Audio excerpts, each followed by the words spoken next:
Jabatan fungsional pustakawan dan asisten perpustakaan. Ya, kenapa saya masih menampilkan ini? Karena di sini ada uraian tugas jabatan fungsional dan asisten perpustakaan. Walaupun sebagian pasal yang ada di Permenpan 55 dan 56 itu sudah dicabut oleh Permenpan 1, tapi uraian tugasnya tidak. Jadi uraian tugas itu nanti Bapak Ibu pakai untuk sebagai referensi menyusun SKP Bapak Ibu. Ya, terutama ini bagi pimpinan-pimpinan nih ya, yang menentukan nantinya porsi teman-teman pegawainya itu ada di mana gitu ya. Dia harus melihat porsinya si Madya itu apa, porsinya si Muda itu apa, porsinya pertama apa gitu ya.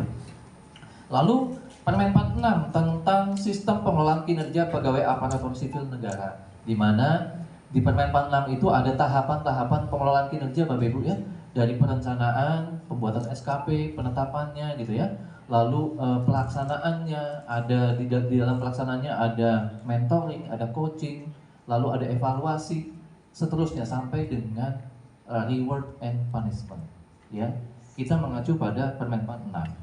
Lalu Permen 41 yang mendasari kita semua ya, mendasari jabatan fungsional saat ini.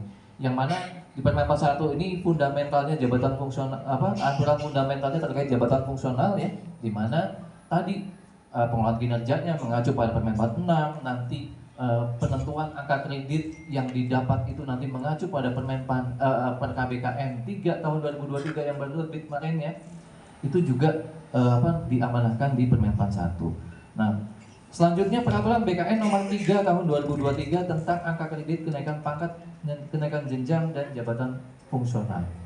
Nah, peraturan BKN 3 ini mungkin banyak yang belum tahu ya. Ini baru saja terbit kemarin di Juni tanggal 26 kalau nggak salah ya. Ini merupakan turunan dari Permenpan 1 tahun 2023. Kalau dibilang ini juknisnya Bapak Ibu ya, juknisnya. Nah, kalau Bapak Ibu ingin tahu bagaimana tata cara pengangkatan, bagaimana kan tadi ya dalam pengangkatan ada berbagai macam metode ya, ada pengangkatan pertama dan sebagainya. Itu perolehan angka kreditnya karena tidak pakai dupak lagi, pakai hitung-hitungannya ada di Permenpan 3 KBKN 3 tahun 2023. Lalu ada Peraturan Perpustakaan Nasional nomor 4 dan nomor 5 tentang pedoman penyusunan formasi jabatan fungsional pustakawan dan asisten perpustakaan. Ini penting kenapa? Karena tadi mendukung tadi yang di depan Bapak Ibu. Karena tadi Menpan ini sedang mendukung ya perencanaan supaya seseorang itu bisa moving dengan mudahnya gitu ya, berpindah dengan mudahnya, maka harus didukung dengan formasi jabatannya. Ya, maka menjadi penting Bapak Ibu juga memahami terkait Peraturan Perpustakaan Nasional nomor 4 dan nomor 5 tentang pedoman penyusunan formasi jabatan fungsional pustakawan dan asisten perpustakaan. Dan yang terakhir Peraturan Perpustakaan Nasional nomor 6 dan nomor 7 tentang standar kualitas hasil kerja. Ya.